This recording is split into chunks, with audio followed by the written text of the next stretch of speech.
जे आपल्यासाठी खरंच महत्त्वाचे आहे त्याची काळजी घ्या. इतर गोष्टींना सोडून द्या. जीवन एक प्रवास आहे. जितका आपण कमीत कमी बोज मनावर आणि मेंदूवर ठेवू तितकेच आपण आपल्या आयुष्याच्या प्रवासात पुढे जाऊ. शांत होऊन नक्कीच विचार करा. ज्या गोष्टीचे आपण एवढे टेन्शन घेत आहोत, विचार करत आहोत, ती गोष्ट खरंच आपल्यासाठी एवढी इम्पॉर्टंट आहे का? आपले पुढचे आयुष्य आपल्यासाठी काय घेऊन येणार हे कोणालाच माहीत नसते.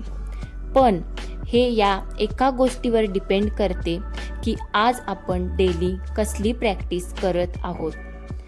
ज्या गोष्टीची आपण प्रॅक्टिस करतो त्यामध्ये पूर्णपणे बेस्ट होतो.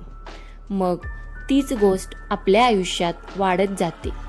मग ती गोष्ट पॉझिटिव्हिटी, सक्सेस असू शकते. नाहीतर प्रत्येक गोष्टीत राग, विनाकारण कमतरता शोधण्याची सवय.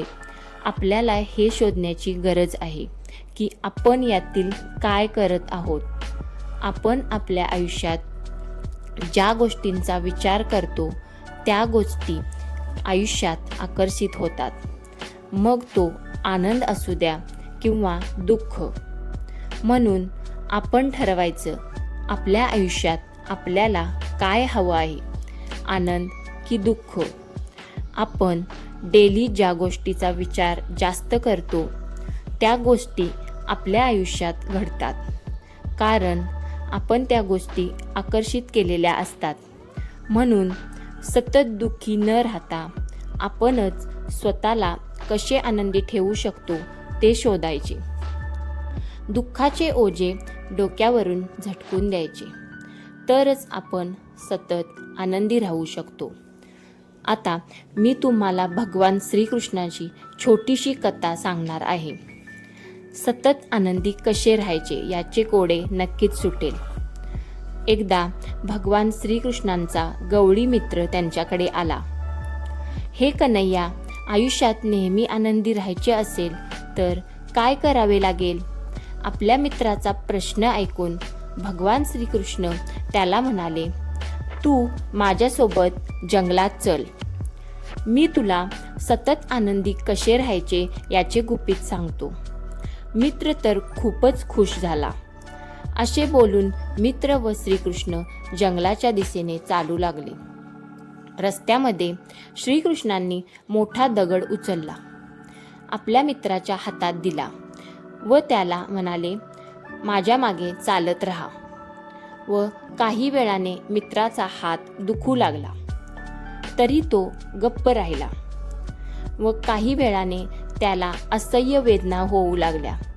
त्याने भगवान श्रीकृष्णांना सांगितले, मला असह्य वेदना होत आहेत. तेव्हा भगवान श्रीकृष्णांनी त्याला सांगितले, दगड खाली ठेव. दगड खाली ठेवल्यानंतर गवळ्याला खूप हलके वाटायला लागले. हाताच्या वेदनाही थांबल्या. तेव्हा भगवान श्रीकृष्ण त्याला म्हणाले, हेच आहे सतत आनंदी राहण्याचे गुपित. मित्र म्हणाला, हे देवकीनंदन, मला काही समजले नाही. श्रीकृष्ण म्हणाले, ज्या प्रकारे या दगडाला हातावर ठेवल्यावर त्रास होतो, अजून वेळ ठेवल्यानंतर खूप त्रास होतो, बराच वेळ ठेवल्यानंतर वेदना असह्य होतात. म्हणूनच जेवढं आपण वेळ आपले दुःख आपण आपल्या दुःखाच्या ओझ्याला आपल्या मनावर ठेवू तेवढे दुःख आणि नैराश्य येईल. म्हणून आपण आपल्या दुःखाचे ओझे खाली ठेवायला हवे. आपल्या आयुष्याशी निगडीत लोक आपल्याला सहज दुखावतात व असे दाखवतात की त्यांनी काहीच केले नाही. अशा लोकांना सामना तर कराच, पण त्यांना आपल्या आयुष्यातून काढून फेका. व तेही शक्य नसेल तर अंतर ठेवून वागा. स्वतःला एवढे बिझी करा की टॉक्सिक लोकांचा विचारही आपल्या मनात येणार नाही. हे लोक संधी शोधत असतात की दुसऱ्याला कसे दुखावता येईल. काही लोकांना स्वतःसाठी आनंद, सुख हवे असते. त्यासाठी ते काहीही करायला तयार असतात. त्यांना फक्त स्वतःचा आनंद हवा असतो.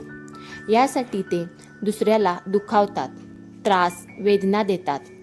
त्यांना इतरांशी काही देणे घेणे नसते. असे लोक स्वार्थी असतात. म्हणून या लोकांपासून दूर व्हा.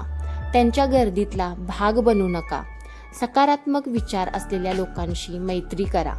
आणि कधी कोणामुळे दुःखी झालात तर हा विचार नक्की लक्षात ठेवा, तुम्ही त्यांच्यासारखे नाही, त्यांच्यापेक्षा वेगळे आहात. तुमच्यात उंच भरारी मारण्याची ताकद आहे. स्वतःला खुश ठेवण्याचे नक्की प्रयत्न करा.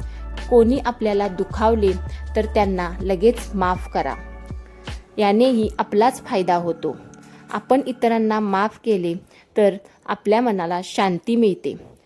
कोणाचेच आयुष्य परिपूर्ण नसते. प्रत्येकाच्या आयुष्यात वेगवेगळा संघर्ष असतो. म्हणून कधीही न हारता प्रयत्न करत राहा. आपल्यावर डिपेंड करतं की आपण आपले आयुष्य कलरफुल बनवायचं की रंगहीन बनवायचं. त्यामुळे सतत आनंदी राहण्याचा प्रयत्न करा. जीवन खूप सुंदर आहे. छोट्या छोट्या गोष्टींचं दुःख न करता आनंदी जगायला शिका. मैत्रिणींनो, आजचा व्हिडिओ आवडल्यास व्हिडिओला एक लाईक आणि चॅनलला सबस्क्राईब करा. भेटूया आणखी एखाद्या सुंदर अशा व्हिडिओमध्ये.